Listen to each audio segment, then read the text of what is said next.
शाळेचे शिक्षक, सामाजिक कामात रस, उत्तम कुस्तीगीर आहेत,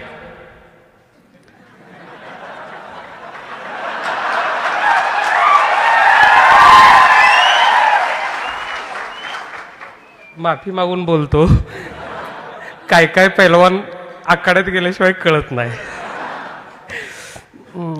2007 पंचायत समितीची निवडणूक, त्यानंतर शिवसेनेचं तालुका प्रमुख पद, नंतर सामाजिक काम सुरू. 2010 मध्ये हंगागावचे सरपंच, 2 वर्षांनी राजीनामा देऊन पुन्हा सामाजिक कामाला सुरुवात केली. 2019 61,000 मतांनी विजय मिळवला विधानसभेला. आणि आता सगळ्यात महत्त्वाचं काम महाराष्ट्रापर्यंत पोचले, ते म्हणजे मित्रांनो, जेव्हा माणसाला माणूस भेटत नव्हतं, अगदी जवळच्या नात्यातल्या माणसालाही भेटता येत नव्हतं, अशी ती कोरोनाची महामारी, त्या काळामध्ये जगातलं पहिलं कोविड सेंटर नगरमध्ये उभं केलं. म्हणजे अगदी डॉक्टरांनाही कळत नव्हता रोग, अशी अवस्था होती. तो डॉक्टरही घरातल्या माणसांना भेटत नव्हता. अशा वेळी त्यांनी सर्वसामान्यांसाठी काम करायला सुरुवात केली. सलग 2 वर्ष ते कोविड सेंटर चालवलं. हजारो रुग्णांना मोफत उपचार केला. असा सर्वसामान्यांचा नेता, हा जननेता आज आपल्यामध्ये उपस्थित आहे तुम्हाला मार्गदर्शन करण्यासाठी. मी अपरिवर्तनचे सदस्य सुधीर धावडे यांना विनंती करतो की आपण त्यांचा सत्कार करावा. धावडे सर.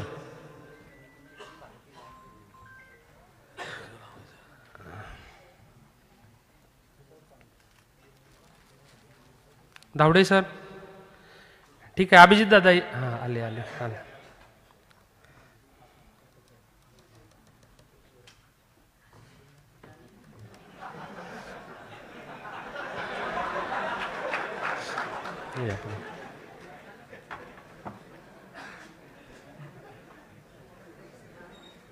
द्या द्या द्या द्या द्या.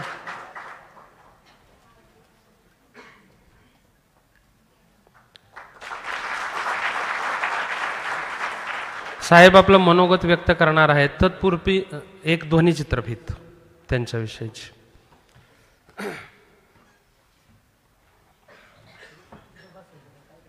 हां, बसा 2 मिनिट.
हंगागावच्या साध्या कुटुंबात जन्मलेले निलेश ज्ञानदेव लंके यांचा प्रवास एक प्रेरणादायी आहे. शिक्षक पित्याच्या मार्गदर्शनाने निलेश यांना शिक्षणाची गोडी लागली.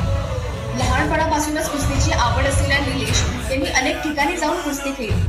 सामाजिक कार्यात रस घेतल्यामुळे 2007 साली त्यांनी पंचायत समितीची निवडणूक लढवली, परंतु यश आले नाही. पण शिवसेना तालुका प्रमुख पद मिळाल्यानंतर त्यांनी विविध सामाजिक योजनांच्या माध्यमातून आपले कार्य सुरूच ठेवले. 2010 साली हंगा ग्रामपंचायतीचे सरपंच म्हणून निवडून आले आणि त्यांनी 2 वर्षांनी पदाचा राजीनामा दिला. त्यानंतर त्यांची पत्नी राणीताई लंके 2012 साली पंचायत समितीच्या उपाध्यक्षा झाल्या. 2018 साली शिवसेनेतून निलंबन झाल्यानंतर निलेश लंके यांना त्यांच्या समर्थकांनी विधानसभा निवडणूक लढवण्याचे आवाहन केले. 2019 मध्ये राष्ट्रवादी काँग्रेसच्या तिकिटावर निवडणूक लढवून त्यांनी 61,000 मतांनी विजय मिळवला. कोरोना महामारीच्या काळात निलेश लंके यांनी जगातील पहिले कोविड सेंटर सुरू केले. 2 वर्ष सलग जम्बो कोविड सेंटर सुरू ठेवून हजारो रुग्णांना मोफत उपचार दिले. आज पारनेर तालुक्यात निलेश लंके यांचे नाव गौरवाने घेतले जाते. त्यांच्या या कार्यातून अनेकांना प्रेरणा मिळाली आहे. निलेश लंके एक शिक्षकाचा, एक साधारण कुटुंबातील मुलगा आणि आज जनतेचा नेता.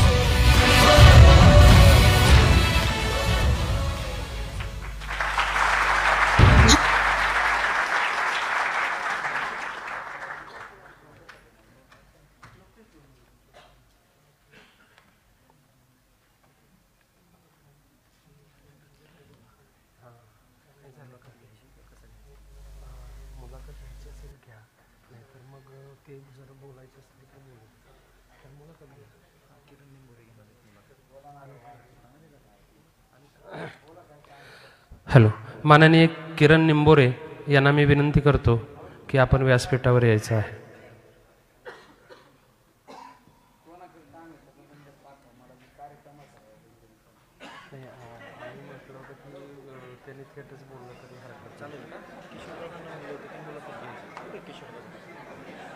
किशोर दादा,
वेळ फार झालेला आहे, तर आपण कार्यक्रमाला थेट सुरुवात करूया. मी पुढची सगळी सूत्र निंबोरे सरांच्या हाती देतो.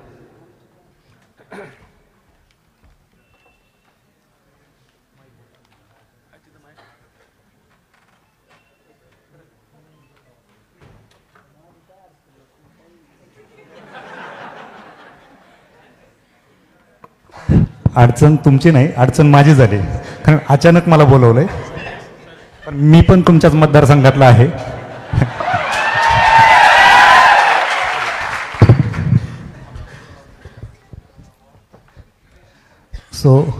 जास्त काही अडचण येणार नाही आणि मला माहिती आहे तुम्ही बोलून देणार नाहीत जास्त.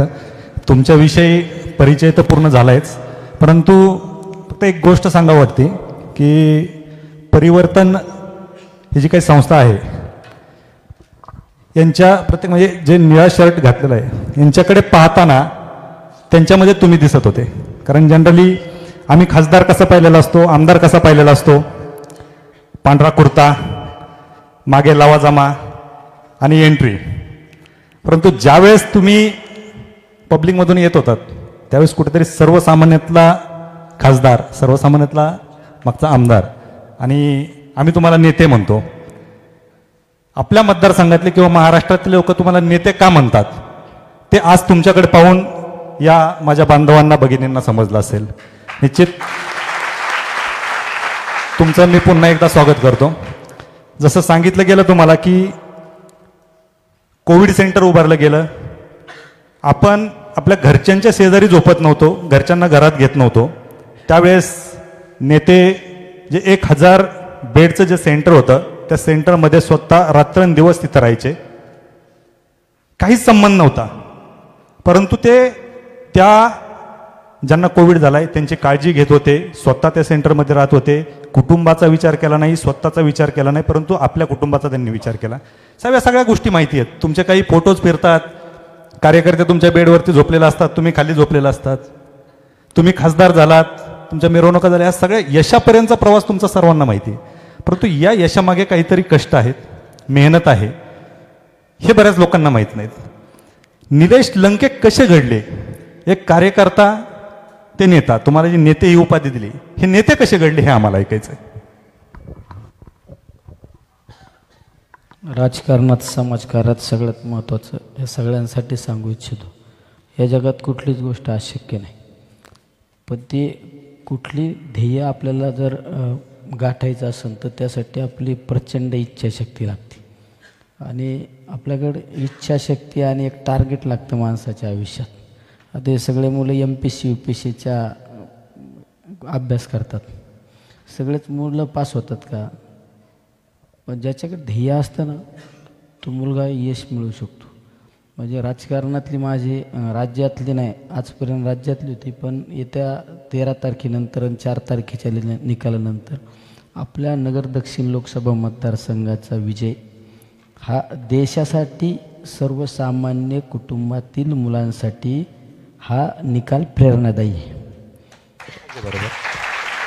कारण प्रेरणादायी कसा आहे, कारण माझ्या निवडणुकीकडं सर्वांचं लक्ष होतं. एका बाजूला धनशक्तीच्या विरोधात जनशक्ती, आणि बहुतांशी बहुजन समाजातील सर्वसामान्य कुटुंबातील ज्या मुलांना सामाजिक कामाची आवड असते, पण सामाजिक काम करत असताना, समाजाचं काम करत असताना जर त्याला राजकीय जोड मिळाली तर ते काम अधिक होतं. आज आपली ही परिवर्तन संस्था सर्वसामान्य मुलांसाठी काम करते, तरुणांसाठी काम करते, पण या परिवर्तन या संस्थेला जर राजकीय जोड मिळाली, सत्तेची जोड मिळाली, ते अधिक स्पीडनी काम करू शकतात. मी आता सरांशी बोलत असताना त्यांनी सांगितलं की आजपर्यंत आम्ही 7,500 मुलींना सायकल वाटप केली, पण याला थोडी राजकीय जर पुष्टी मिळाली तर 14,000 सायकल वाटप करू शकला असतं. म्हणजे समाज कार्य करायला राजकारणाची जोड असते. तशी सर्वसामान्य कुटुंबातल्या मुलांना वाटतं अरे आम्हीसुद्धा राजकारणात आलं पाहिजे, राजकारणाच्या सत्तेचा फायदा सर्वसामान्य लोकांच्या अश्रू पुसण्यासाठी चांगल्या पद्धतीने करता येतो, ही भावना प्रत्येकात निर्माण होते. पण त्याच वेळेस असं एक चित्र समोर येतं का अरे आपल्यासारख्याचं काम आहे का? हे सगळे धनदांडगे लोक राजकारणामध्ये आपल्याला पाहायला मिळतात, सगळे वेगवेगळे मोठे संस्थानिक लोक पाहायला मिळतात. मग आपल्याला हे शक्य नाही, मग माणूस त्या खचतो आणि जाऊ द्या बा आपल्याला काय, आपल्या पद्धतीने जेवढं करता येईल तेवढं करायचा प्रयत्न करतो. पण इच्छाशक्ती जर असली ना, अशक्य ती गोष्ट शक्य करते. म्हणजे आपल्याकडे एक सगळ्यात महत्त्वाचं, आज मी ह्या पदापर्यंत आलो ना, म्हणजे ठीक आहे, आज बऱ्याच वेळा आमच्यासारख्या आज या ठिकाणी बसलेल्या बऱ्याच राज्यातील नाही देशातील तरुणांना वाटतं आपण सुद्धा निलेश लंकेसारखं राजकारणामध्ये झेप घेतली पाहिजे. हा एक पार्ट दिसतो. म्हणजे आम्ही एखाद्या निवडणुकीला सामोरं जातो, आमच्यानंतर निवडणुकीचा त्या ठिकाणी प्रवास बऱ्यापैकी लोक पाहतात, पण आमचा दिवसाचा दिनक्रम, आत्तापर्यंतच्या आयुष्याचा दिनक्रम आणि पडद्याआडची भूमिका ही जर पाहिली ती अतिशय संघर्षाची परंपरा आहे. पण या सगळ्या गोष्टीमागं आज मला जे यश मिळालं ना, परमेश्वर प्रत्येक माणसाला काहीतरी एक वेगळी देण देतो, प्रत्येकाला एक वेगळं ॲडव्हान्स काहीतरी असतं प्रत्येकाचं. एखादा माणूस चाणाक्ष असतो, एखाद्या माणसाकडं अफाट बुद्धिमत्ता असते, असे प्रत्येकाकडे. एखाद्या माणसाकडं एखादा कलेचा इतका गुण असतो, येत नाही का? एखाद्या माणसाला कलेची आवड असते, म्हणजे आपण म्हणतो ना अरे काय याचा आवाज आहे, याचं काय कलागुण आहे. तसं मला परमेश्वराने एक वेगळी देण दिली असं मी मानतो, एक इच्छाशक्ती आणि पॉझिटिव्ह एनर्जी. त्या जोरावर मी इथं राहिलो, नाहीतर अशक्य गोष्ट होते. म्हणजे माझ्या कुटुंबात कुणी राजकारणात नव्हतं, माझ्या कुटुंबात कुणी ग्रामपंचायत सदस्य नव्हतं. म्हणजे हा संघर्ष पाहिला. माझ्याकडं कुठल्या आर्थिक संस्था नव्हत्या, आर्थिक पाठबळ नव्हतं. म्हणजे आम्ही सकाळी घराच्या बाहेर पडल्यानंतर आमच्या गाडीला पेट्रोल टाकण्यापासून वांधा असायचं. एवढ्या अडचणीतून पण खचलो नाही कधी. मी समाजात दाखवलं नाही कधी. मला किती पण मी एखाद्या संकटात असतो ना, किती पण मोठ्या, माझ्या शेजारच्याला सुद्धा माहीत नसतं मी किती अडचणीत आहे काय. मी ह्या गोष्टी शेअर करतो, पण त्या सगळ्या प्रसंगातून बाहेर पडल्यानंतर शेअर करीत असतो. मुळे ह्या इच्छाशक्तीच्या जोरावर, ह्या महत्त्वाकांक्षीच्या जोरावर आज यापर्यंत यश आलं. पण यामागं अनेक संघर्ष आहे, अनेक. म्हणजे मी आज पण 20 घंटे काम करतो. किती? 20 घंटे. मला बरेच लोक म्हणतात तू 20 तास काम कसं करतो. मी सांगतो बऱ्याच जणांना मी 3, 3:30, 4ला 5ला पण झोपतो. लोक म्हणतात 4 आणि 5 वाजेपर्यंत असं काय काम असतं. मी म्हणतो गाडीत बस, तुला कळलं नेमकं काय काम असतं.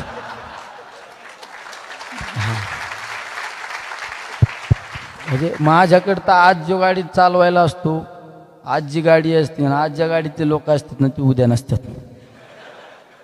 म्हणजे मी कंटिन्यू, मला हे प्रत्येकाला एक एनर्जी असते, ऊर्जा असते. काही लोकांना बघा ना, तशी मला हे जनता ही माझी ऊर्जा आहे. म्हणजे मी तर 2-2 दिवस जरी माझ्या पोटात अन्नाचं कण नसताना अशी लोक समोर असले ना आणि लोकांच्या अडचणी सोडवण्यात मला आनंद आहे. लोकांचे दुःख अश्रू पुसण्यात आनंद आहे. मी तर बऱ्याच वेळा सांगतो, आपण दिवसभरात आहे ना 4 तरी गोरगरिबांचे अश्रू पुसले पाहिजे. 4 तरी गरिबांच्या चेहऱ्यावर आपल्यामुळं हसू आलं पाहिजे. असं काम करायचं. कर्म चांगलं करा, आपोआप सगळं मिळत असतं. अगदी बरोबर. त्यामुळे तर तुम्हाला नगरच्या जनतेने डोक्यावरती उचलून घेतलं.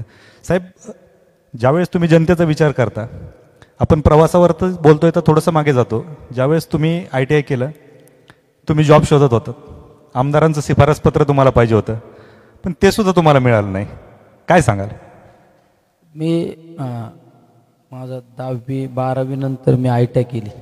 माझ्या नगरला 12 ITI फिटर ट्रेड केला आणि माझा ITI झाल्यानंतर आमच्या गावातच MIDC झाली नवीन, उमा कंपनी म्हणून झाली. राज कांक्रिया त्या कंपनीचे मालक होते. कांक्रिया ग्रुपची कंपनी होती. आणि ITI झाल्यानंतर आमच्या घरच्यांना वाटायचं अरे हे ITI झालं हे याचा आणि कामाला पण जाईना. हे रोज काही ना काय. आता तुम्ही बघा, म्हणजे प्रत्येकाला माहिती आहे आपल्या कुटुंबात आहे ना, आईवडिलांना आपण म्हणतो दोन्ही मुलं, 2 भाऊ असले, दोन्ही मुलं आईवडिलांना सारखे असतात.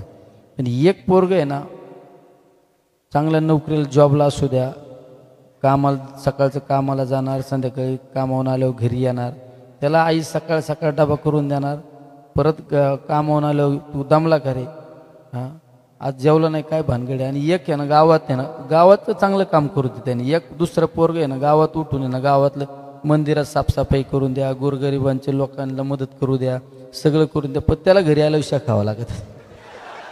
म्हणतात अरे हे काय चाललंय, बुमलत फिरते, लोकांचे घरच्या भाकरी खाते आणि लोकांच्या चाकरी करते म्हणतात लोक. म्हणजे प्रत्येकात, म्हणजे आईवडिलांना सुद्धा जे करतं पोरग आहे ना, जे चांगलं करतं ना त्याच्याबाबत नाही चांगलं आहे बरं का. आमचं पोरग एक इतकं चांगलं आहे ना, पण एक पार वायाला गेले गावात पार. म्हणजे असं पण होतं बऱ्याच वेळा. तुमचं हॉटेल पण होतं गावामध्ये? बाई आम्ही तर मी सांगतो बऱ्याच वेळा, मला डायरी पेन आणि हिसाब कळाला असताना मी तिकडंच गावात नोटा लावीत बसलो असतो आणि गावाच्या बाहेर आम्हाला कुणी ओळखलं नसतं. माझं तर म्हणणं असं आहे, माणसाच्या कोणाच्या पण आयुष्यात कुछ पाने के लिए कुछ खोना पडता है. मी हे आयुष्यात सगळं सोडून दिलं.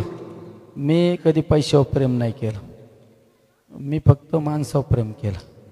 मी माझ्या सर्वसामान्य लोकांचे दुःख अश्रू पुसण्यात मी आनंद मानला. त्याच्यामुळे या शक्य गोष्टी झाल्या. त्यामुळं मी हॉटेल चालू केलं, हॉटेलचे दुधाचे पैसे वसूल नाही झाले कधी.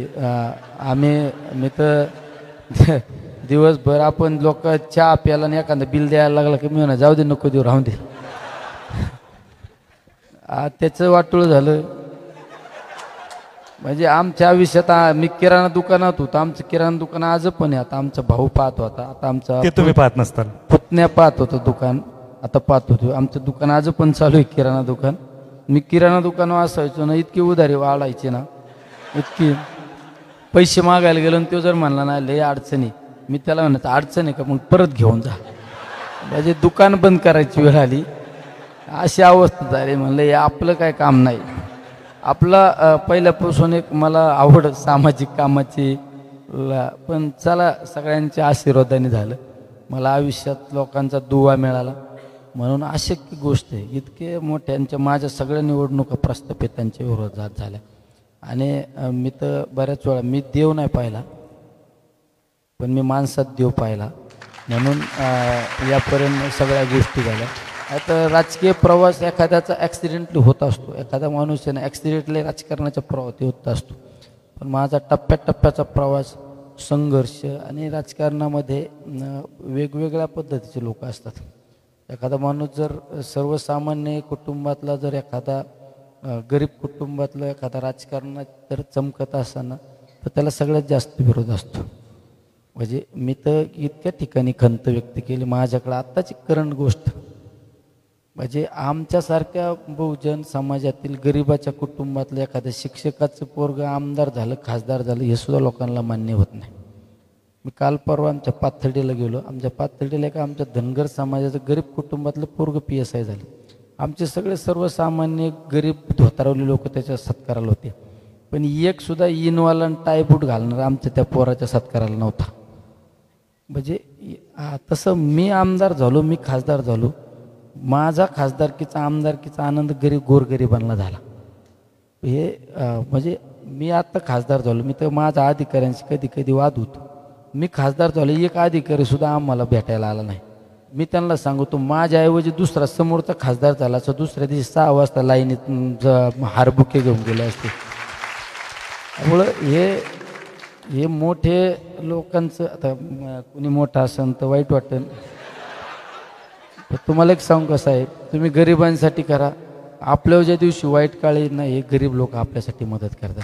आणि तुम्ही सुद्धा आहे ना परिवर्तन संस्थेत आहे ना एखाद्याला डॉक्टर म्हणजे नाव नाही घेत मी, एखाद्याला मोठ्याच्या पोराला बोटाला धरून आधार देण्यापेक्षा ना झोपडीतल्या पोराला तुम्ही मदत करा, ते आयुष्यभर तुमचं नाव घेईन.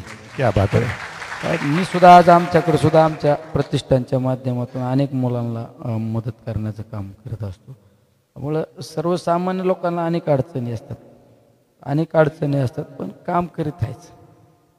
काम केल्यानंतर एक ना एक दिवस आपला निश्चित असतो. त्याचंच फळ तुम्हाला भेटलं आहे निश्चित. तुम्ही ज्यावेळेस कोविड आला, महामारी, म्हणजे घरातल्यांना जवळ करत नव्हते, त्यावेळेस तुम्ही ते कोविड सेंटर उभं केलं आणि स्वतः तुम्ही त्याच्यात राहत होते. म्हणजे एक संकल्पना कशी सुचली तुम्हाला? नाही, संकल्पना म्हणता येणार नाही त्याला साहेब.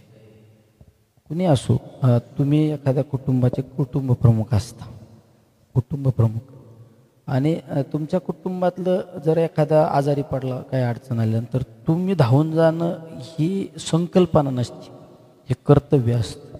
अगदी बरोबर. तसं ज्यावेळेस कोविडचा काळ आला, आज आमच्यासारखा माझ्यासारखा सर्वसामान्य गरिबाच्या घरातला मुलगा आमदार होतो, खासदार होतो. आम्हाला वाटतं ना आमच्या मागं ह्या जनतेने राहिलं पाहिजे ना, आम्ही ज्यावेळेस निवडणुकीला सामोरं जातो आमच्या मागं राहिलं पाहिजे. पण अरे तीच माझी मायबाप जनता आज मृत्यूच्या दारात उभी आहे. त्यावेळेस आपण सुरक्षित राहण्याचा विचार करत असाल तर हे सगळ्यात साप चुकीचं आहे. त्यामुळं कोविडच्या कालखंडामध्ये इतकी भयानक परिस्थिती होती का ही पृथ्वीच राहती का नाही, ही सृष्टीवरला जीव राहतो का नाही अशी परिस्थिती झाली. त्यावेळेस मी काय सांगितलं, मी कुटुंब प्रमुख आहे आणि माझ्या मनात एक भावना होती, हा समोरचा प्रत्येक माणूस माझा आहे आणि तो माणूस जर माझा आज संकटात आहे, मृत्यूशी 2 हात करतोय, तर त्यावेळेस मी त्याला आधार दिला पाहिजे. ही भावना होती सगळ्यात महत्त्वाची, ही भावना होती. आणि तुम्ही पहा, ज्यावेळेस आपलं पण वाटतं ना, माझ्या जागेवर अनेक पुढाऱ्यांनी कोविड सेंटर केले, फक्त कोविड सेंटरची रिबीन कापली, नारळ फोडला आणि दुसऱ्या दिवशी पेपरला बातम्या छापून आणल्या, परत फिराकले नाही काय. पण निलेश लंकेत भावना एक होती, हा प्रत्येक आलेला माणूस हा माझ्या रक्तामासाचा आहे, हा माझा कुणीतरी आहे, हा माझा भाऊ आहे, हा माझा वडील आहे, ही माझी बहीण आहे, ही माझी आई आहे. ही भावना माझ्यात निर्माण झाली. आणि हे माझे आहे, हे जन्मदाते लोक आहेत, हे यांच्यावर जर प्रसंग आहे ना त्यावेळेस आपण त्यांना मदत केली पाहिजे, ही भावना माझ्यात निर्माण होती. म्हणून मी कोविड सेंटर सोडलं नाही साहेब. म्हणजे 5 महिने आणि 7 दिवस कोविड सेंटर चालवलं आम्ही अर्धा तास सुद्धा बाहेर नाही गेलो. आमच्या समोर काय मग 1100 पेशंट असायचे. भूमिका एकच होती, माणूस माझा आहे. मी जर म्हणलो असतं ना चला आपण आमदार आहे, एक फॉर्मॅलिटी करायची, मी करू शकलो नसतो. पण आपलं पण आहे ना. आणि कोविडचा कालखंड मी तर बऱ्याच जणांना सांगतो, आयुष्यात यापुढं जगायचं आहे ना, यापुढं कसं जगायला पाहिजे, तो कोविडचा जो कालखंड आपण पाहिला ना त्याचा अभ्यास करा, त्याचा स्टडी करा आणि मग ठरवा कसं करायचं. त्यावेळेस आपण म्हणतो ना हे मायाजाळ आहे सगळं, आपण म्हणतो ना हे माझं हे माझं हे माझं हे सगळं माझं, हे केलं पाहिजे ते केलं पाहिजे. अहो आईवडिलांना कोविड झाल्यानंतर सुद्धा मुलांनी त्यांना हॉस्पिटलमध्ये घेऊन गेलं आहे. मला फोन आला बऱ्याच जणांचा, आमच्या आईवडिलांना कोविड झाला, आपल्याकडे बेड आहे का हो? मी म्हणायचं काय अडचण नाही, बेड आहे द्या पाठवून. दुसऱ्या मिनिटात फोन यायचा, नाही पण गाडी ॲम्ब्युलन्स पाठीचा का, आणि घरी 50 लाख रुपयाची गाडी. कशासाठी? काय उपयोग आहे त्याचा? नवरा बायको आपण म्हणतो, एका बाजूने पती परमेश्वर पत्नी अर्धांगिरी. नवऱ्याला कोरोना झाल्यावर बायकोसुद्धा भेटायला नाही आली.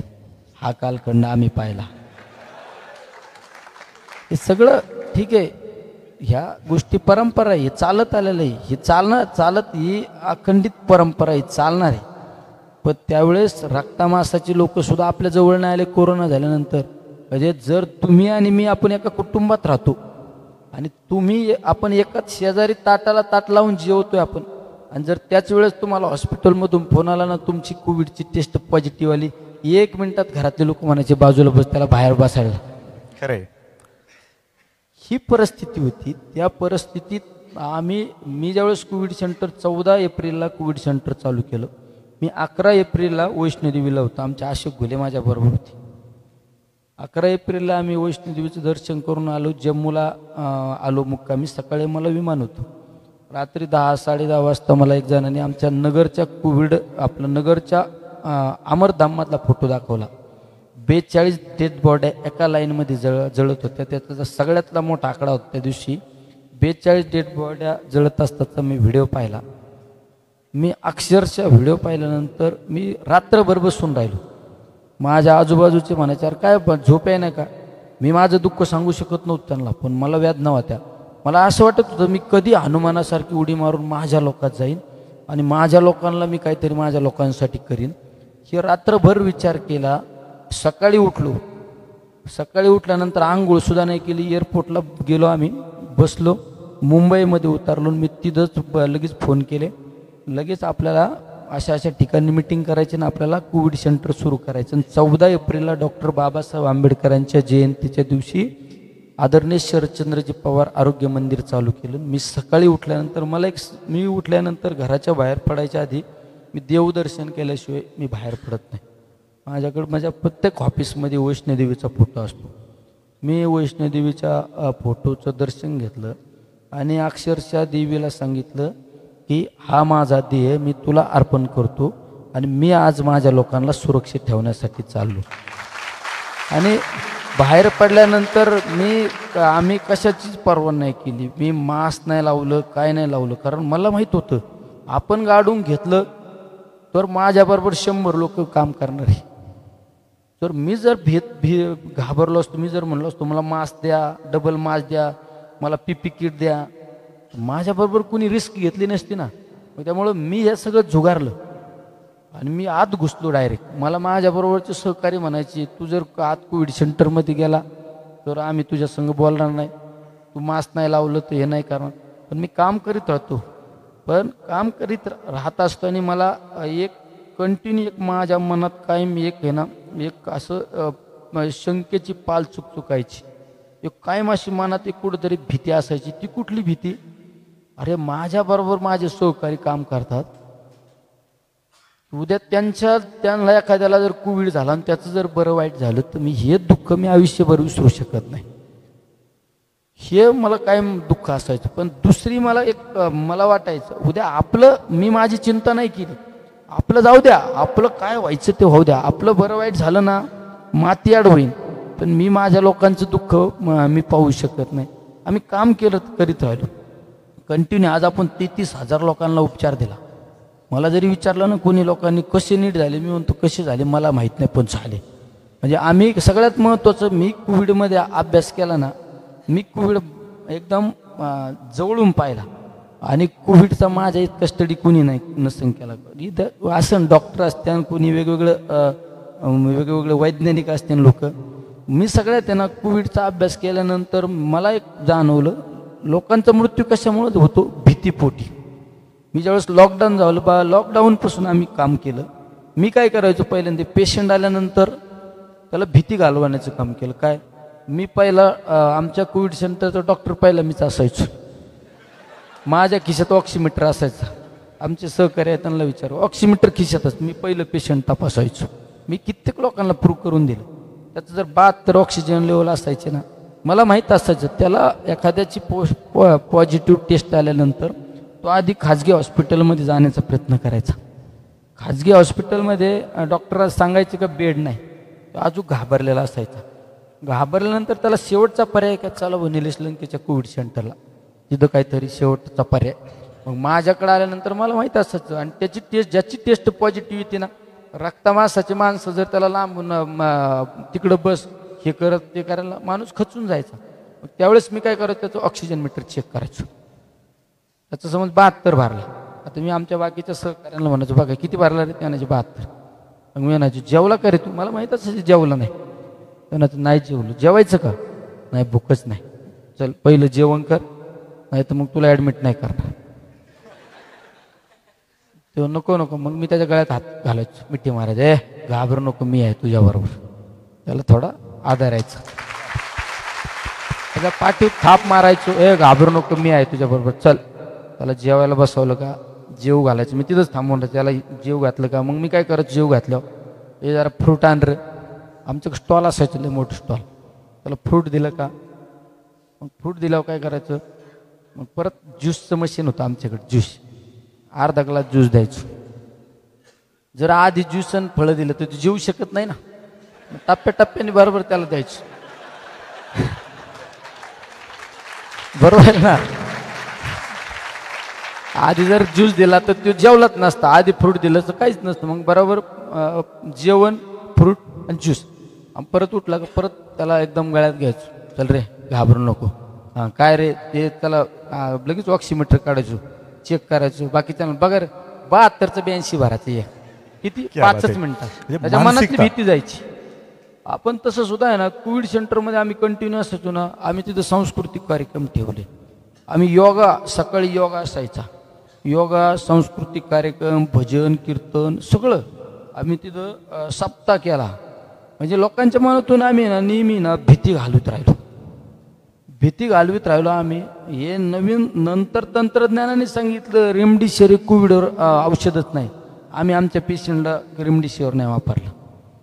आम्ही कधी स्कॅन नाही केलं. आपण एखाद्याचा एक स्कोर चेक करायला स्कॅन करायचो ना आपण मशीनवर, आम्ही स्कॅन नाही केलं. नंतर काय सांगितलं, एका स्कॅनमुळं 100 आपण एक्सरे काढल्यानंतर जेवढा स्ट्रोक बसतो ना 100 तेवढा एका स्कॅनने होतो. मग आम्ही काय करायचं, डिजिटल एक्सरे करायचो. डिजिटल एक्सरे करून आमचा एवढा अभ्यास झाला ना, आम्ही नजर मारली तरी म्हणायची याचा स्कोर एवढा आहे. आणि ते जर आम्ही ना हॉस्पिटलला, आम्ही रुबी वगैरे हॉस्पिटलला आम्ही ते, मग आम्हाला जर डाऊट आला तर आम्ही ते पाठवायचो. आम्ही जर म्हणू ना 22 स्कोर आहे तर ते 22च भरायचा. म्हणजे आम्ही एक नॉर्मल उपचार पद्धती दिल्या. पण सगळ्यात महत्त्वाचा आम्ही आधार दिला लोकांना. नॅचरोपॅथी पण वापरली आम्ही, आयुर्वेद वापरलं, सगळं वापरलं आम्ही. म्हणून 30,000 लोकांना उपचार आम्ही देऊ शकलो आणि एक सुद्धा डेथ नाही झाली. तर यामागं सगळ्यात महत्त्वाचं कारण काय, आम्ही गाडून घेतलं. आम्ही गाडून घेतलं आणि आम्ही आमच्या जीवाची पर्वा नाही केली. मला माहीत होतं का एक दिवस आपला सुद्धा ह्याच कोविडमध्ये शेवट होणार आहे. पण मला त्याची भीती नव्हती, मला त्याची चिंता नव्हती. मला एकच चिंता असायची, माझा माणूस ना माणूस वाचला पाहिजे. क्या बात आहे. कुटुंब प्रमुख कसा असावा याचं ज्वलंत उदाहरण. या कार्याविषयी जास्त काही बोलू शकत नाही, फक्त तुमच्या टाळ्यांमधून त्यांना उत्तर द्या. साहेब, याच्यापैकी बरेच विद्यार्थी हे स्पर्धा परीक्षेची तयारी करणारे विद्यार्थी आहेत. साहेबांचं जेवढं काम आपल्याला सोशल मीडियाच्या माध्यमातून दिसतं त्याहीपेक्षा एक वेगळं काम मी तुम्हाला सांगतो तुमच्या बाबतीतलं. साहेबांना आठवतंय नाही आठवत मला माहीत नाही, परंतु ज्यावेळेस उमेश सरांना माहिती की तुमची PSIची परीक्षा ओव्हरलॅप होत होती. जर 2020, 21, 22 तिन्ही परीक्षा जर सोबत झाल्या असत्या तर कदाचित एकच कॅन्डिडेट तिन्ही परीक्षामध्ये पास झाला असता. त्याच्यामुळे परीक्षा पुढे ढकला म्हणून आम्ही तुमच्याकडे आलो होतो. आणि साहेबांकडे जायचं तर आपली जनता उत्सुक असतेच. आम्ही 4 जण जाणार होतो, ते 140 जण जमा झाले आणि प्रत्येकाला त्यांच्याकडे जायचं होतं. मग जायचं कसं? एका कॅन्डिडेटनी ट्रक बोलवून घेतला आणि त्या ट्रकने आम्ही साहेबांकडे गेलो. त्यांच्यासाठी हार तुरे घेऊन गेलो. आता कुठलाही नेता असो किंवा कुणी असो, सन्मान कोणाला नको असतो, परंतु जे हार आम्ही त्यांच्यासाठी घेऊन गेलो त्याच हारतोऱ्यांनी त्यांनी आमचा सत्कार केला. म्हणजे याला म्हणतात मोठेपणा. आणि तिथूनच अजितदादा असतील, मला वाटतं पवारसाहेब असतील, यांना फोन केला आणि हा विषय मांडला आणि तो विषय मार्गी देखील लागला. त्यामुळे मी किशोरराजे निंबाळकर सर अध्यक्ष होते, त्यांना देखील फोन केला होता आणि तो विषय मार्गी लागला. आणि त्याच्यामुळे हे जे तुम्ही सांगितलं आता एक कॅन्डिडेट PSI झाला, तर ते रिपीट न होता वेगवेगळे PSI झाले आणि अनेक घरांचं कल्याण झालं. त्याचे तुम्ही भागीदार आहात. निश्चित पुन्हा एकदा साहेबांसाठी आपण टाळ्यांचा एकदा वर्षाव होऊ द्या. साहेब, निवडणुकांमध्ये बऱ्याच तुमच्यावरती आरोप प्रत्यारोप झाले. इंग्लिश तुम्हाला बोलता येत नाही आणि त्यात तुम्ही पहिलंच भाषण इंग्लिशमध्ये केलं, तुम्ही शपथ इंग्लिशमध्ये घेतली. काय एकंदरीत काय अनुभव होता तो? सगळ्यात महत्त्वाचं एक सगळ्यांना सांगू इच्छितो, आरोप प्रत्यारोप होत असतात. माणसाने प्रत्येकाच्या आयुष्यात चालत असताना राजमार्गाने चालायचं. काय राजमार्ग? इथं बऱ्याच ठिकाणी उदाहरण देतो. म्हणजे ह्या राजमार्गाने एक हत्ती चाललाय, राजमार्गाने चाललाय. बाजूच्या मार्गाने एक हत्ती चाललाय. हत्ती चालत, दोन्ही हत्ती संगत चालतं. एक हत्ती राजमार्गाने चालतो, एक ह्या मार्गाने चालतो. दोन्ही हत्तींना तिकून काही कुत्रे भुकतात, इकडल्या हत्तीला पण कुत्रे भुकतात. आणि हत्ती आहे ना, तिकून कुत्रे भुकले म्हणून तो त्यांच्या मागं 4 पावलं पळतो. ते 4 पावलं पळाल्यानंतर ते कुत्रे 200 मीटर लांब पळतात. हे जे हत्ती असतो ना माझ्या मार्गाने चालणारा, ते कुठंच लक्ष देत नाही. आपलं ध्येय, आपलं टार्गेट, ती स्पर्धा पार करतो, ती कमी वेळात करतो. आणि हे आपला इकडं याच्या त्याच्या नादी लागत बसतो, प्रत्युत्तर देत बसतो. ह्यो बोलला म्हणून त्याला उत्तर देत बसतो आणि मग तो ती स्पर्धा जिंकू शकत नाही. असं टीकाटिप्पणी होत असतात, टीकाटिप्पणी होत असतात. याच्याकडे दुर्लक्ष करायचं. आपण ज्या महाराष्ट्रात जन्माला आलो ना, ती भूमी साधू संतांची. आज माऊलींच्या नावाने लाखोची दिंडी निघते. माऊलींना किती त्रास झाला, तुकोबांना त्रास झाला. अरे यांचा आदर्श ठेवून काम करणारे माणसं आहे आपण. त्यामुळं कोण आपलं व्हॅलिकेशन केलं, टीका टिप्पणी केली, याच्यावर लक्ष न देता पण प्रत्येकाने आपल्या अंतर्मनाने सांगितलं पाहिजे आपण किती प्रामाणिकपणाने काम केलं.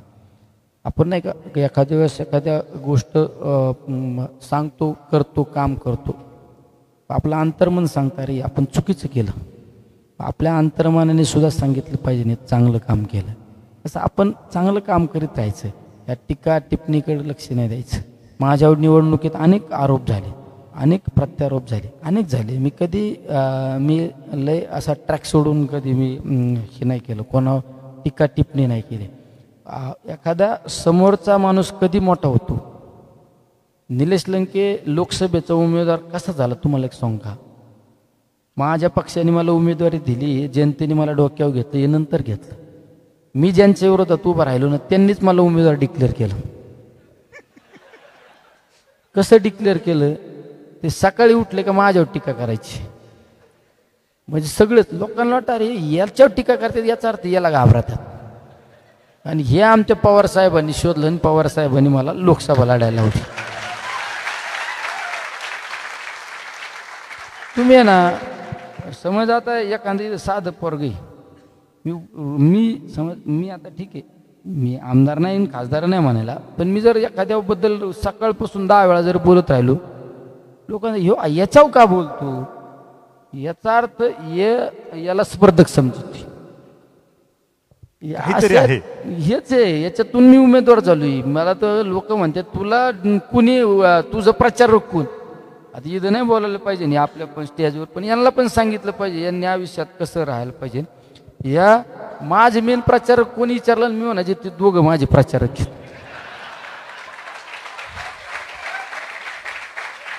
पण मी हुशार ना, मी लय असं मी 10 वेळा माझ्यावर टीका केली ना मी मुद्द्यावर बोलायचो, मी विकासावर बोलायचं. माझे बघा भाषणं मी असं लय व्यक्तिगत लय कोणाला असं उद्या मुख्यमंत्री माझ्यावर बोलले म्हणून मी मुख्यमंत्र्यावर टीका केली अजिबात नाही. सगळ्यांना सॉफ्ट कॉर्नर देऊन टाकायचं. एका टायमाला 10 जण अंगावर घेऊन जमत नाही. बरोबर आहे ना? खूपच सोप्या भाषेत तुम्ही सांगत आहात. आणि व्यासपीठ हे नक्कीच तुम्ही ज्या पद्धतीने सांगताय ना, या व्यासपीठावरतील प्रत्येक विद्यार्थ्याला हे तुम्ही जे सांगताय आणि ज्या पद्धतीत सांगताय नक्कीच आवडणारं आणि रुचणारं असणार आहे. त्यामुळं तुमचा खडतर प्रवास सगळ्यांनी ऐकला. सगळे MPSC UPSC ग्रामीण भागातून आलेले विद्यार्थी आहेत. तुमच्या या प्रवासाबद्दल तर त्यांनी ऐकलं, पण एक गोष्ट त्यांना ऐकायला नक्की आवडेल की ते आज या सगळ्या खडतर प्रवासात त्यांना यश आलं अपयश आलं तरी त्यांनी स्थिर राहून समाजाची सेवा किंवा समाजात आपल्या आईवडिलांची सेवा या सगळ्या गोष्टी कशा पद्धतीने केल्या पाहिजेत ह्याच्याबद्दल तुम्ही थोडं मार्गदर्शन केलं तर बरं होईल.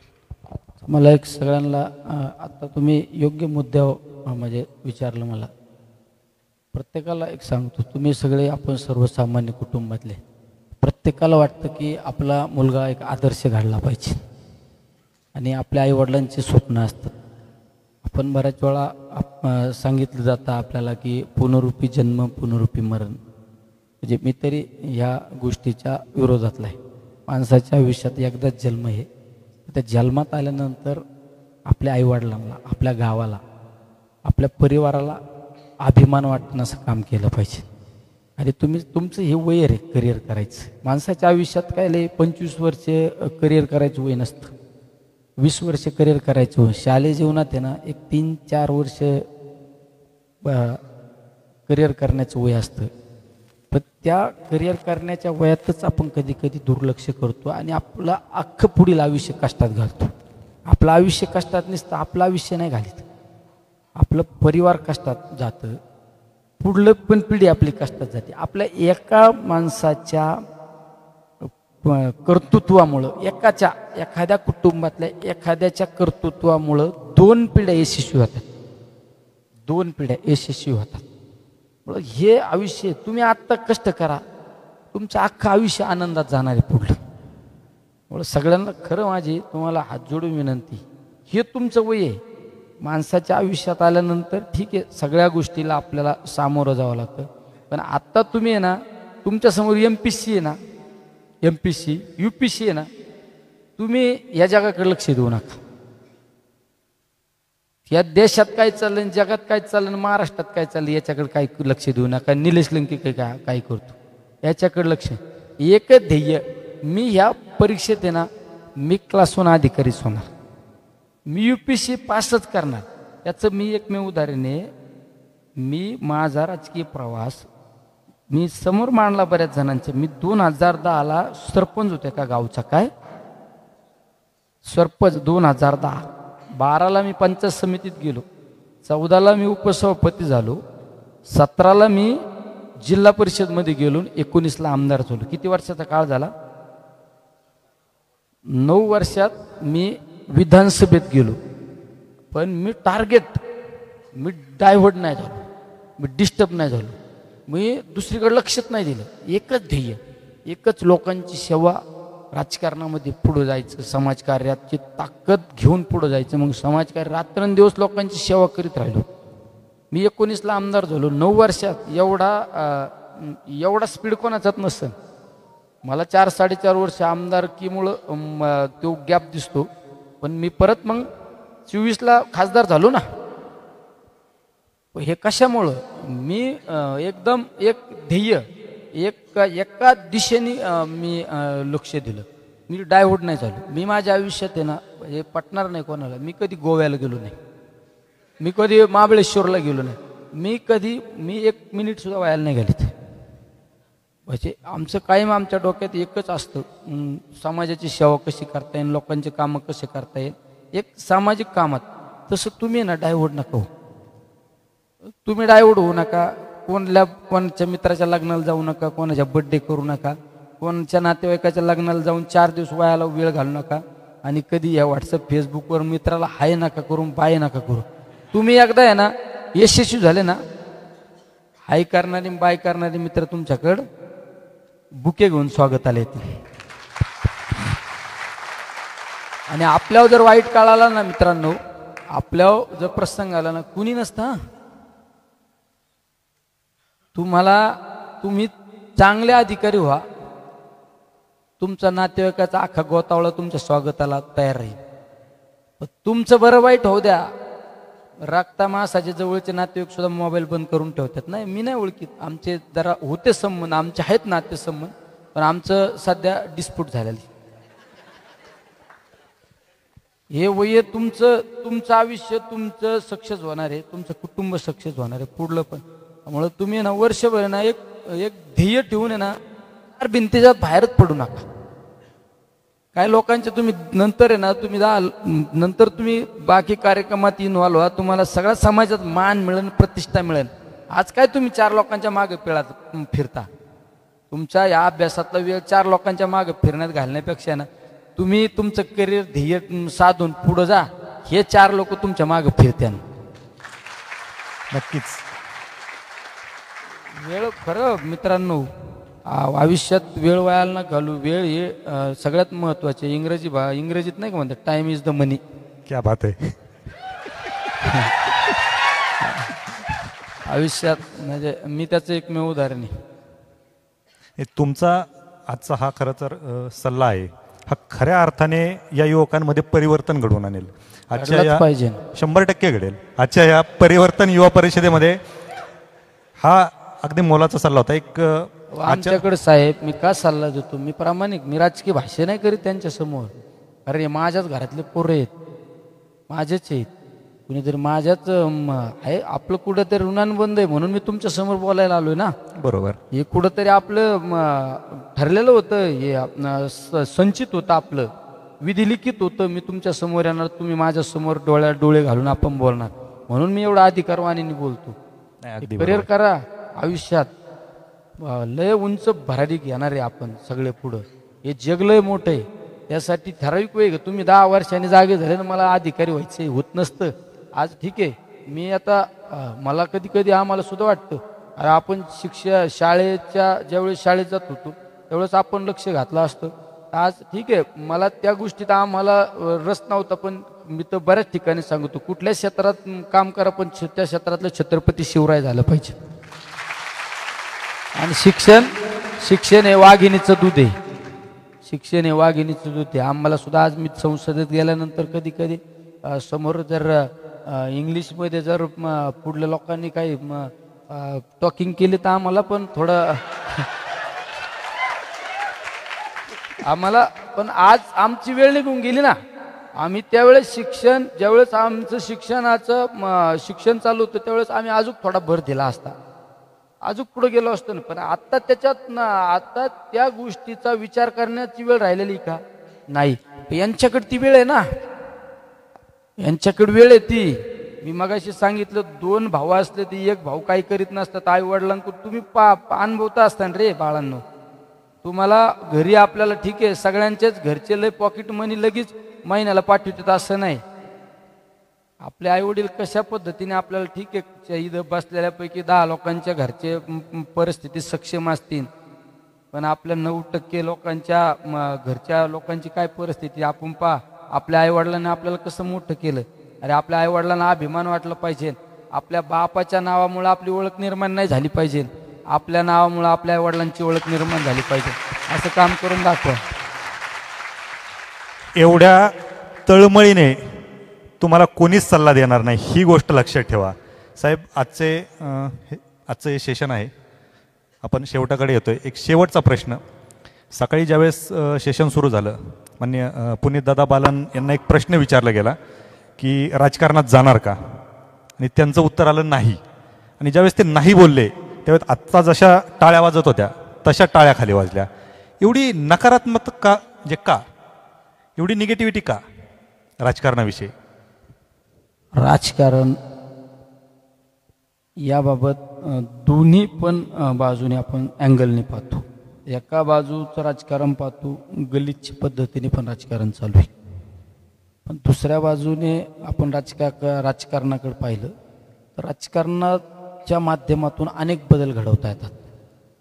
आज मी बऱ्याच वेळा पवारसाहेबांबरोबर असताना मी पवारसाहेबांना एक दिवस असं सहज विचारलो, साहेब तुमचं हे वय आहे, ह्या वयामध्ये तुम्ही आज पण बायकार प्रवास करता, इतक्या वयात सुद्धा तुम्ही गाडीने प्रवास करता, तुम्ही हेलिकॉप्टरने फिरू शकता, तुम्ही का फिरत नाही? मला साहेबांनी काय सांगितलं की मी माझ्या राजकीय जीवनामध्ये ज्या राज्यात जे बदल घडवले त्याचा काय परिणाम दिसतो आणि अजून काय बदल घडवणे अपेक्षित आहे, यासाठी मी बायकार फिरतो. त्यांनी मला सांगितलं, तू पहा, मी एखाद्या ठिकाणी उतरल्यानंतर मी काय विचारतो लोकांना, अरे काय तुमच्या शेतीत काय माल आहे, तुम्हाला पाणी आहे का नाही, हे मला दिसतं सगळं.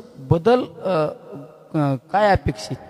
तसं राजकारणाच्या माध्यमातून समाजासाठी बदल घडवण्यासाठी त्या राजकारणाच्या ताकदीचा फायदा होतो, सत्तेचा फायदा होतो, पण सत्तेचा गैरवापर सुद्धा असतो. म्हणजे